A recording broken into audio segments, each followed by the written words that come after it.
Bonjour à tous, je suis Noémie, agente terrain pionnière dans le Poitou-Charentes. Nous sommes le 9 octobre 2023 et je suis près de Mazeuil, dans le nord-ouest de la Vienne.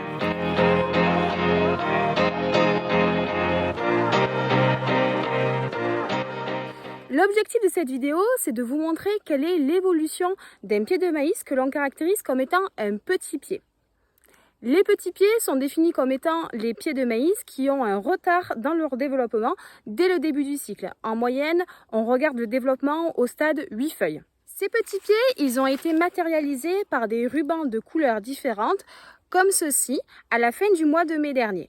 Nous avons utilisé les deux couleurs de ruban que j'ai dans les mains, de façon à identifier des retards de développement distincts.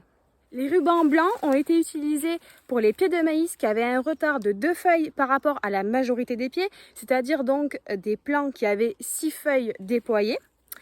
Et les rubans roses, eux, ils ont été utilisés pour identifier les maïs qui avaient le plus de retard, c'est-à-dire un retard supérieur à 2 feuilles, donc de 3 ou 4 feuilles, par rapport à la majorité des plants. C'était donc des pieds qui avaient moins de 6 feuilles.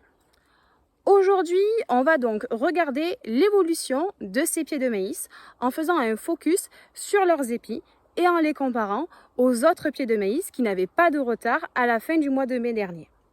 Donc nous sommes ici sur une parcelle qui a été semée le 17 mai dernier à une densité de 89 000 pieds hectares et la variété support de cet essai est le P9889 qui est une variété de maïs grain demi-précoce C2. Donc comme vous pouvez le voir, ici on a par exemple un pied de maïs avec un ruban rose, c'est-à-dire un pied de maïs qui était très peu développé à la fin du mois de mai, qui avait moins de 6 feuilles, donc potentiellement 5 feuilles ou 4 feuilles. On en retrouve plusieurs, voilà, vous pouvez le voir sur la vidéo. Voilà. On va s'attacher à l'observation de ces pieds de maïs. Et donc il y a évidemment beaucoup d'autres pieds de maïs qui ne sont pas marqués d'un petit ruban. Si on regarde d'un peu plus près l'épi de ce pied et qu'on le compare à ce pied-ci qui était parfaitement développé à la fin du mois de mai, on se rend bien compte que l'épi du pied marqué en rose est tout petit, quand l'autre, évidemment, est très bien développé. Donc on voit bien finalement que les petits pieds à la fin du mois de mai n'ont pas rattrapé leur retard.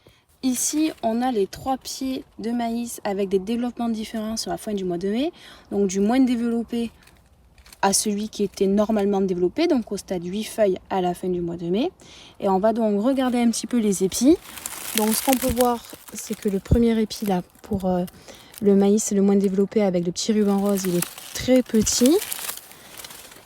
On a ici donc celui du ruban blanc, qui est déjà beaucoup mieux. Et le dernier, ici, on voit qu'il est plus développé. Ce qui nous permet d'avoir une idée du développement des épis. Je vais maintenant déspater et retirer les épis de tous les pieds qui avaient un ruban de couleur, ainsi que d'autres pieds qui n'avaient pas de ruban de couleur, pour regarder de plus près les composantes de rendement. Vous avez donc ici l'ensemble des épis, des pieds qui étaient les moins développés sur la fin du mois de mai, donc les pieds avec des petits rubans roses. Voilà. Donc comme vous pouvez le constater, ils sont très petits et parfois même très mal fécondés.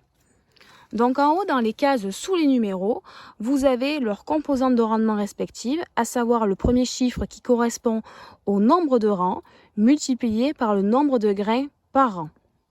Donc on voit que c'est très variable et que ça peut descendre très bas.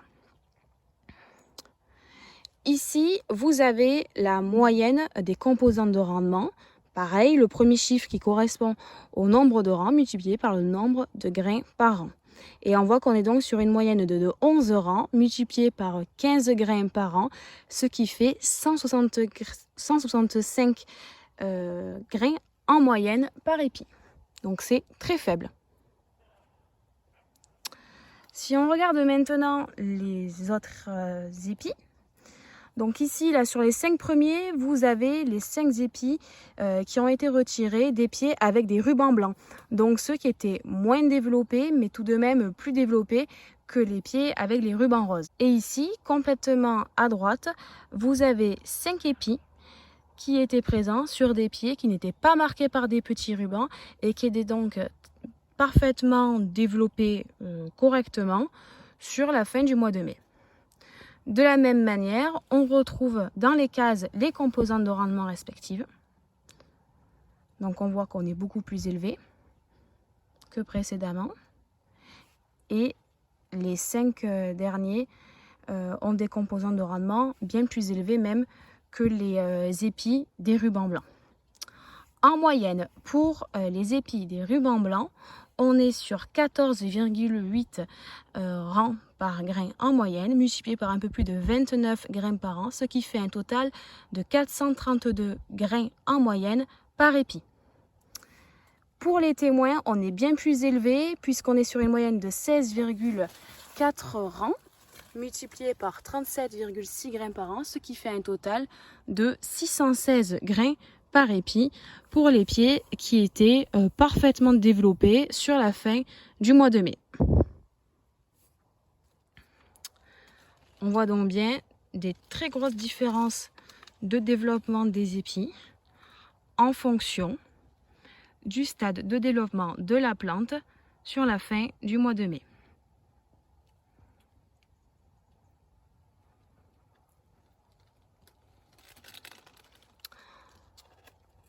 On peut donc conclure que dans cette situation, le retard de développement des pieds en début de cycle n'a pas été rattrapé et on observe donc des conséquences significatives sur la taille des épis des plantes qui avaient un retard de développement dès le début de cycle. Ici, on a donc bien pu voir que les épis des pieds avec les rubans roses étaient beaucoup moins développés. Ils avaient en moyenne 4 fois moins de grains que les épis des pieds témoins, c'est-à-dire ceux qui n'avaient pas de retard dès le début de cycle, donc sur la fin du mois de mai, puisqu'on est passé de 165 grains par épi à 616 sur les épis des pieds normaux.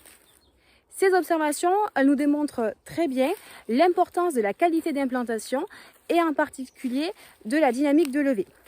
Il faut en effet une dynamique de levée la plus homogène possible pour limiter au maximum le retard de certains pieds, puisqu'on l'a bien vu, le retard de ces pieds n'est jamais rattrapé, ce qui engendre donc forcément des conséquences sur le rendement. Pour pallier ce problème, nous proposons chez Pionnier une solution qui est un traitement de semences que l'on appelle le Lumigène Premium Insecticide.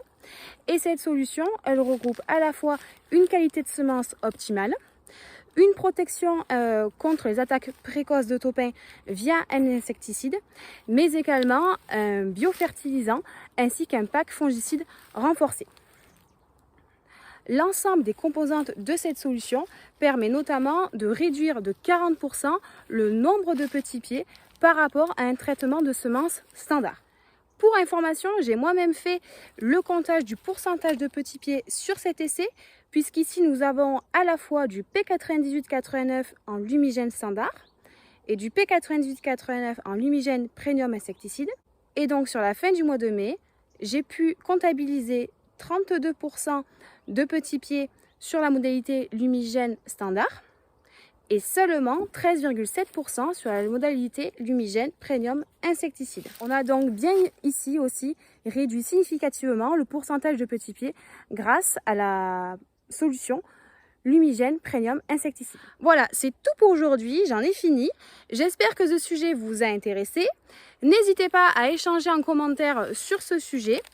Et surtout, je vous laisse en fin de vidéo le résumé de tous les comptages dont on a parlé aujourd'hui. D'ici là, je vous souhaite une très bonne journée et puis je vous dis à bientôt.